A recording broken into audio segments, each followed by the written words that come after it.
naglalag eh. Teka. Naglalag yung akin live. Lipat lang po ako ah.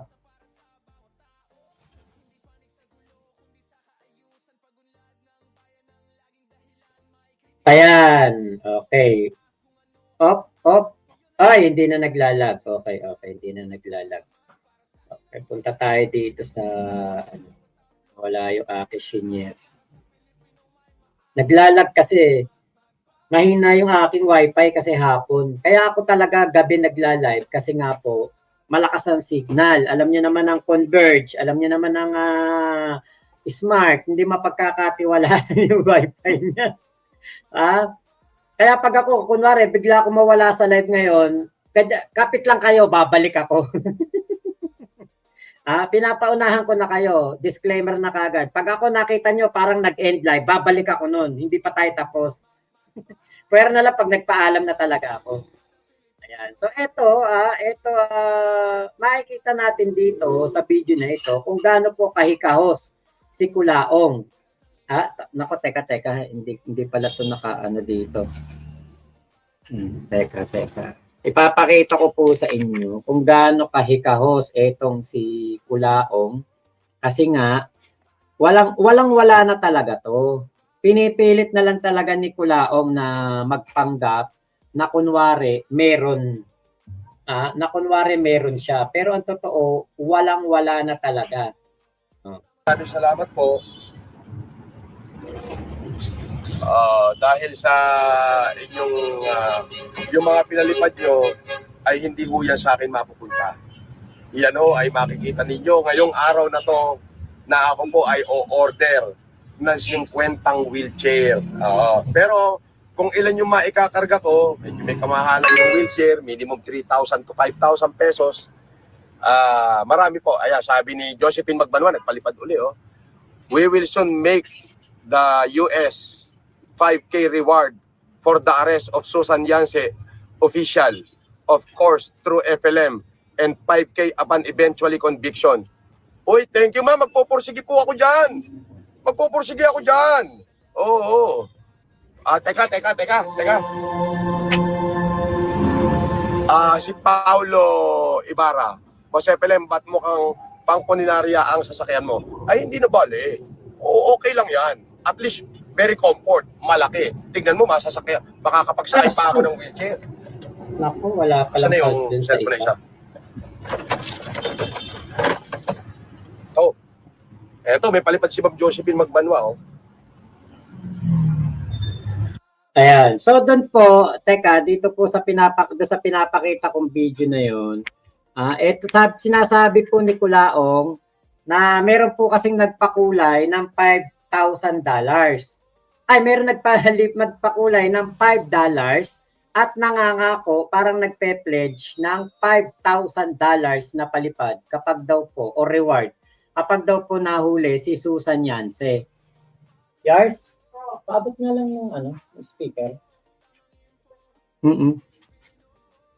Ayan. Thank you Kuya Chodor David sa iyong pakulay po. Salamat. Thank you po.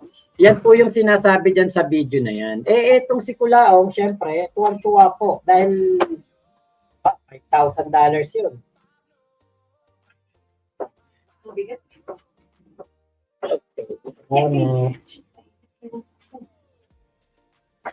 Teka, para speaker tayo dito. Kasi naka-headphone ako. Hindi ko napag-connect yung dalawang live. Yung isa pa pahiga, yung isa pa tanggalin ko na lang to. Lipat tayo dito sa okay, pwede pala to. Teka. Tignan natin.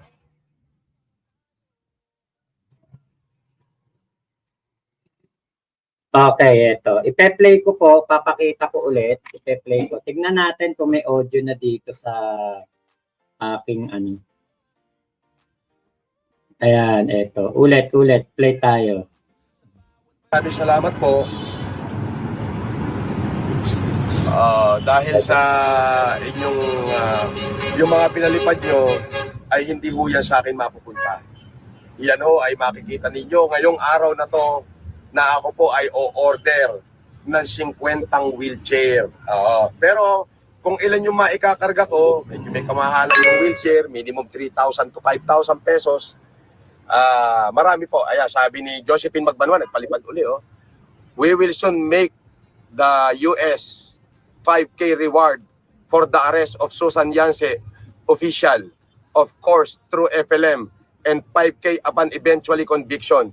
Uy, thank you ma'am. Magpupursige po ako dyan. Magpupursige ako dyan. Oo. Teka. Si Paulo Ibarra. Jose Pelem, ba't mukhang pangpuninarya ang sasakyan mo? Ay, hindi na bale. Oo, okay lang yan. At least, very comfort. Malaki. Tignan mo, masasakyan. Makakapagsakay pa ako ng wheelchair. Asan na yung cellphone na isa? Eto, may palipad si Ma'am Josephine Magbanwa, Yan. Sabi niya, we will soon make the US 5K reward for the arrest of Susan Yance official. Of course, through FLM and 5K upon eventually conviction.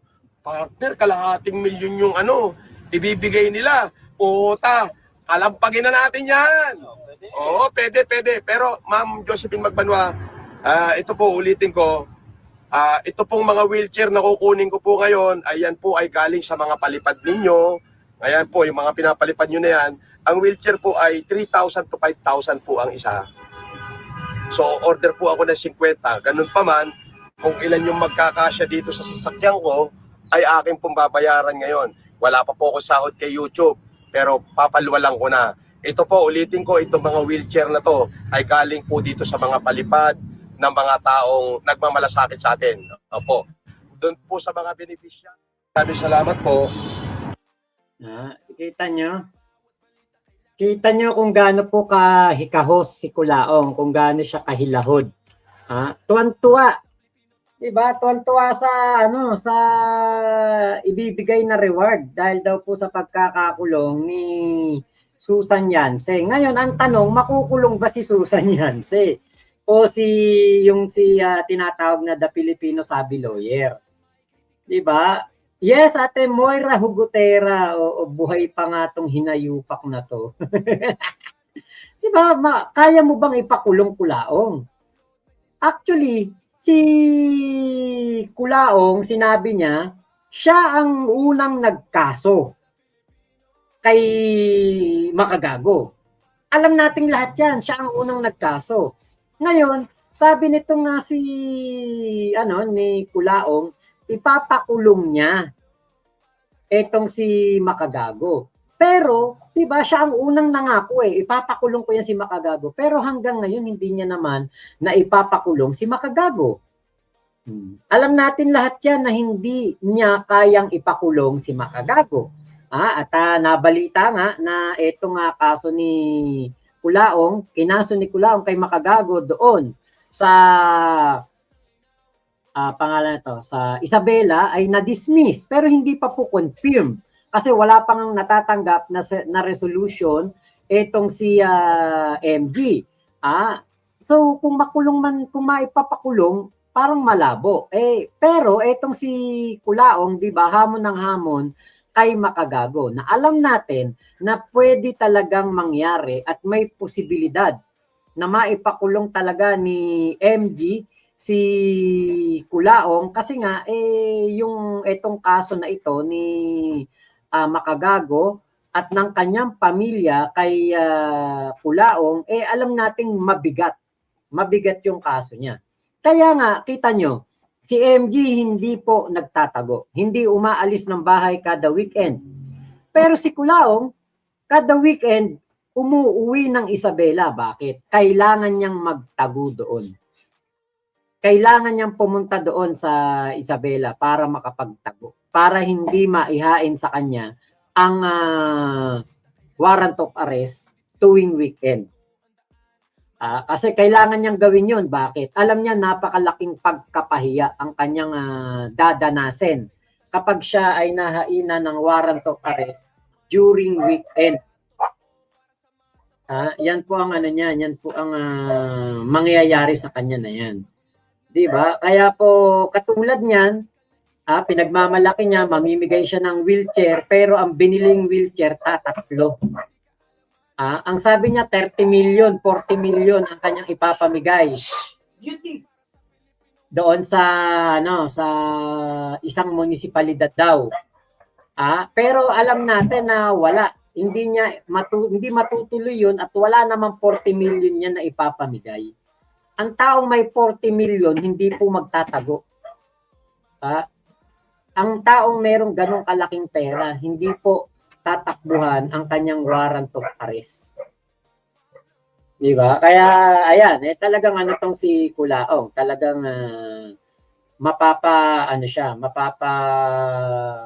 riwara. Ganun na lang po ang gagawin nito kada weekend. Tago-tago. Eto, meron na namang nag-comment, tuwan-tuwa siya, baka mamaya magulat siya, yung pala hindi pala totoo yung kanyang matatanggap na 5,000 na US dollar na donation. No. Ang meron pong 40 million hindi po matutuwa sa donation o reward na kalahating milyon. Hindi matutuwa. Bakit? Marami kang pera, may 40 million ka eh. Sabi nga ni Kulaong, 250 million ang kanyang asset, ang kanyang salin. Yan ang sabi niya, 250 million. Pero, di ba, biruin mo, 250 million ang assets mo, pero nagsasanla ka ng Ford Expedition sa halagang 113,000 pesos. Tapos hindi kayo makapag-hotel, wala kayong pang-hotel nila Aba at ni Casper. Kutya ako, kung ako merong 250 million pesos na asset. Sa 5-star hotel ko kayo, kuwari kasama ko si Casper at si Aba, ako si Kulaong, meron akong 250 million. Sa ano ko to pag-check-in sa 5-star hotel? Sa pinakamagandang hotel sa Isabela. Pero saan sila natutulog? Sa ilalim ng punong mangga.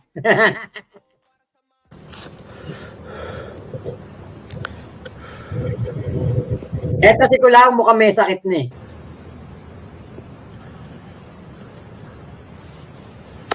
Sandali lang, sandali. Ayun, nakita nyo. Para may sakit na to si Kulaong eh.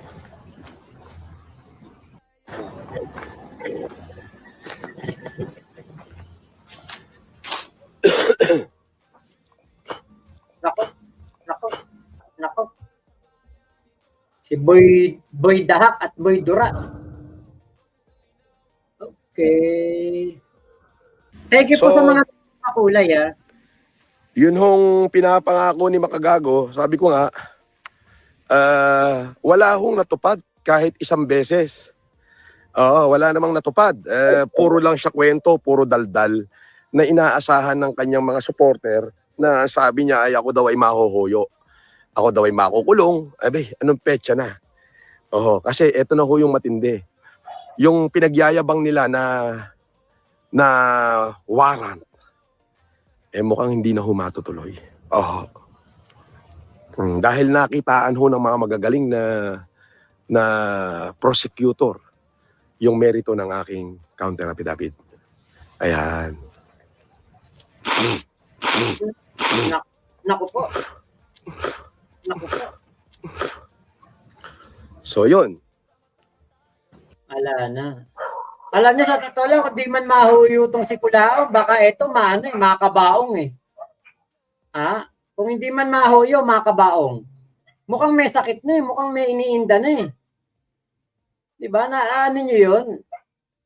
Parang alam niyo, parang minamakery niya ang proseso ng batas dito sa ating bansa. Bakit? Kasi, paano mangyayari na madidismiss yung mga kaso, kitang-kita naman natin. Kasi alam niyo po, pag nasa piskalya pa lang yan, probable cause ang tinitignan. Kapag pumakit na yan sa korte, prima facie evidence na ang tinitignan. Dito po sa mga pagsasalita ni Kulaong ng paglabag niya sa Data Privacy Act, may prima facie evidence. Doon sa kanyang paninira, pagsasalita ng libelo, paglapastangan sa pagkatao ng pamilya ni Makagago, may prima facie evidence. Kitang-kita naman natin yan eh. Pinagmumura niya, pinagsalitaan niya ng hindi maganda. Di ba? Kaya po talagang itong si Kulaong ay alam natin na hindi po ito mangyayaring mababasura yung kaso laban sa kanya. Yung mga ikinaso niya kila MG, kay FG, kila Yulen, kila Mighty Manong, yon ang posibleng mabasura. Walang kwenta. Pero yung pong kinaso nila MG at ng kanyang pamilya pabalik kay Kulaong, papunta kay Kulaong, yan po ang talagang wala nang wala nang mangyayaring pagkabasura at matutuloy ang kaso na yan. Siguradong sigurado yan dahil nga po paano mababasura ang isang kaso na merong prima facie evidence at kalat na kalat sa SOCMED. Talagang si Kulaong pinagmumura yung nanay ni Makagago. Pinagmumura yung pamilya ng asawa ni Makagago. 'Di ba? Kaya po hindi po totoo 'yon na ito ay mababasura ang kaso ni Makagago sa kanya. Yung kaso ni Kulaong ang talagang mababasura yung doon po sa Isabela. Ayan. Mac, baka hindi na umabot sa Hoyo yan. Baka ilang araw lang, makita sa sariling sasakyan yan, malamig na siya dahil sa ubo. Nga, mukhang may color TV na. Yun nga, Kapampangan vlogger. Kuya Gary Caba, lahat kinaso ni Kulaong dismiss, walang matibay na ebidensya. Tama po. Okay.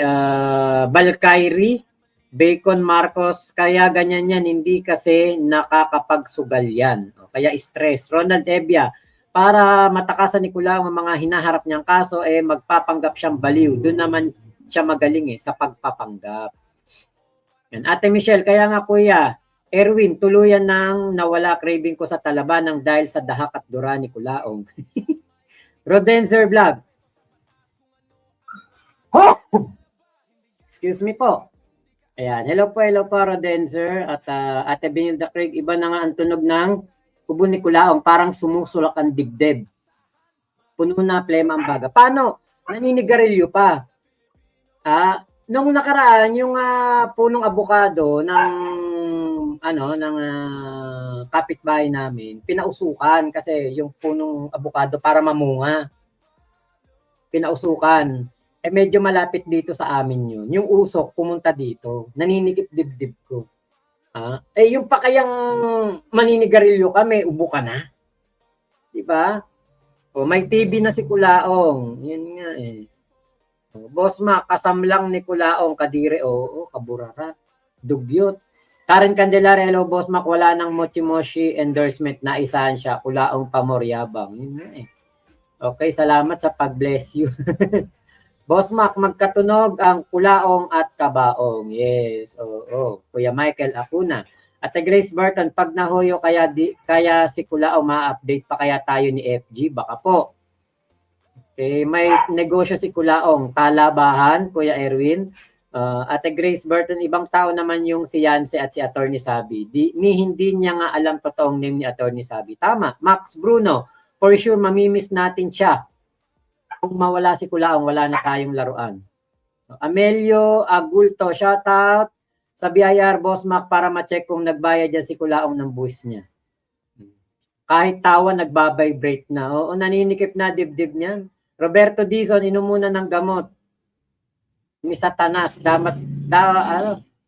kaya medyo lumalakas pa yan, allegedly. Tingin ko nga dyan kay Kulaong, yung baga niya parang screen na butas-butas sa kakayosi. Si Kulaong nagyayabang na pinat daw yung kaso ni MG, no?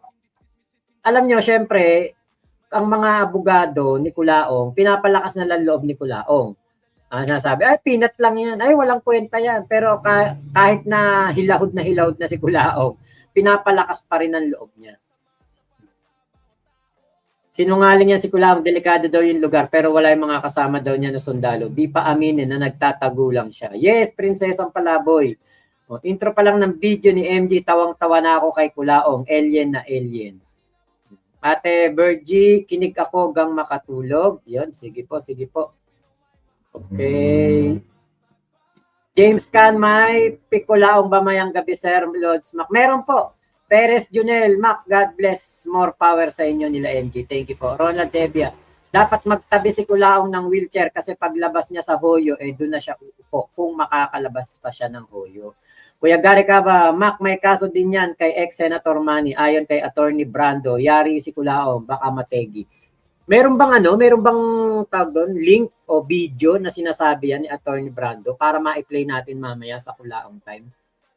Okay pa sana kung TV ang malala dyan, sira na ulo talaga sa mental bagsak nito after a month babagsak din sa funeraria.